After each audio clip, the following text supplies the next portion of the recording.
I found out this morning about Coach Rizzo, and it was heartbreaking. And I'm looking up stuff and thinking about him and what he did here in college basketball. And he's just a legendary coach. He's a bigger figure. When you see him walk into a room, all eyes go to him. And the world's going to miss him. We're going to remember him and cherish everything that he did for college basketball and also JMU. And then, support the family and honor him the rest of the year in any way we possibly can. With the game, I thought it was a hard game. Senior night early, they played really well.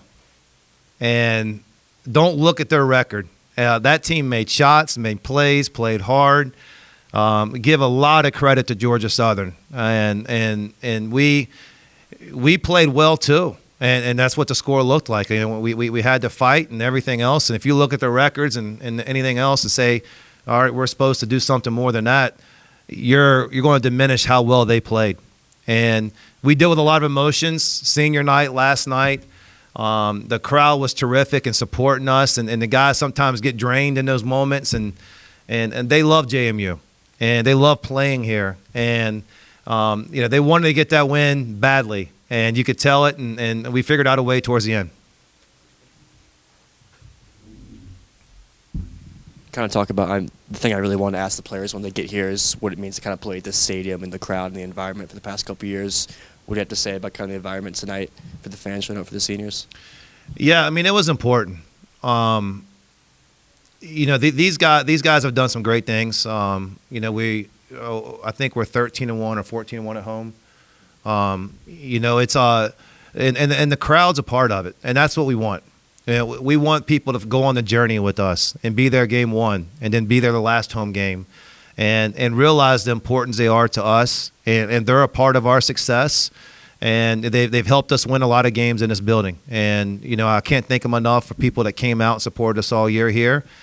And, it's goodbye for now. Maybe we pack some buses up and get some people on the road to come support us on some road games or some tournament, because I would love to take, that support on the road as well.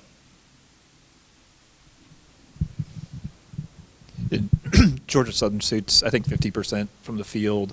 Were you happy with the defensive effort, or was they just kind of making shots that you thought were well guarded? I mean, if you take out the first 8 minutes, I thought we were a step slow in the first 8 minutes, and we were always kind of recovering. We were in long closeouts, and we weren't quite being able to catch up to the speed of them. But if you take that away, then after that, I thought our defense was pretty good. I thought they made really tough shots. I mean, guys are going in and banking the shots from the middle of the court and throwing hooks up and making plays and finishing through contact. And, sometimes it can be good defense, but the offense is a little bit better. And I thought we did enough. I thought one play was absolutely huge. When Raekwon Horton got that steal and timeout, to me, that was the play of the game. And because I think we came down and Noah scored on an underneath out of bounds play with 2 seconds after that. And that gave us a lead. But Raekwon's play was huge. And the guys have talked all year about liking to go on the road, liking to play in those tough environments. But after, having several months of season kind of wear on them, how do you think they're kind of going to respond to that? Is that a challenge they're looking forward to, or is it something that's a little daunting? No, these guys look forward to it, and you go play the first game. And it's strange the way the Sun Belt schedule came out, and you finish your Final Four on the road, and you got to do this early, and it is what it is. It's how it's laid out, and we got to go play one game and try to do the best we can. But the road's difficult. We got to be even tighter, do some things even better on the road. Our guys love challenges. Going on the road's a challenge, and we got a bunch of them coming up. There are 6 players that scored in double figures for your team tonight. What does that say just kind of about how the team is kind of just still, growing together and kind of how they spread the ball?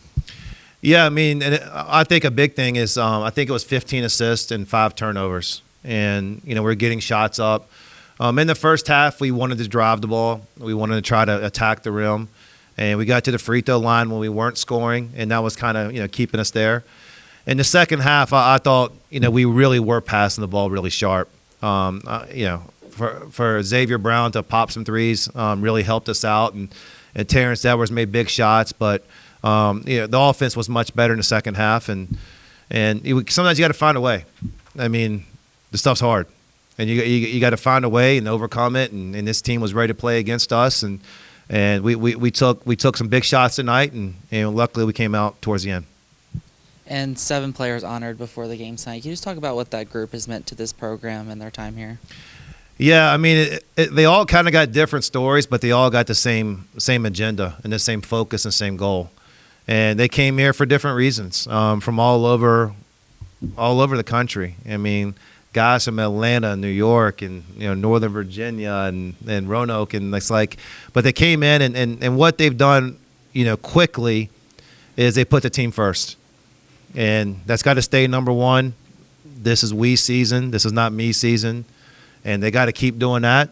And they want bigger things, but it's not an individual thing. They want bigger things for themselves and the team. Taking a look tonight, as you were speaking about earlier, with your turnover or assisted turnover ratio, you have 15-5 for your assisted turnover ratio, and you forced Georgia Southern at 8 assists to 11 turnovers. Can you talk about the hustle of your team on defense to scrap for loose balls? I saw Noah diving towards the baseline. What is that like to have a team that plays so hard to try and force turnovers consistently? Yeah, playing hard every night and every possession is something in our culture and something we want to stand for.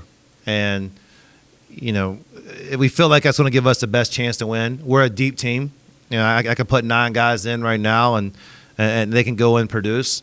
And so we don't want any possessions off. And guys will make winning plays sometimes that aren't noticed in the box score or aren't noticed by maybe somebody else. But we honor it in our program. And when you're sacrificing your body and making multiple efforts, is something that we hang our hat on in our program. And tonight you make 28 free throws. Free throws have been a big part of this winning formula the past week or so. Can you talk about what that's been like and the kind of trip that this team has taken in terms of their free throw shooting and consistency there? Yeah, we were great a couple nights ago from the free throw line. And tonight we made enough of them, but I thought in the first half was huge to be able to make those. And they were fouling towards the end and got there and made enough of them. You don't want to give away points. I mean, these games are possession games. Every turnover is important. Every free throw is important. And we just got to understand the importance of it and do everything we can to try to win. And the guys work hard on free throws. They shoot 50 or 100 extra ones a day, and then that night they get 200 or 300 in. They spend time on it. And does it always work when you put time in? No. But it gives you a better chance, and the guys are confident, and I like having them up there. I got faith in all the guys. We're good?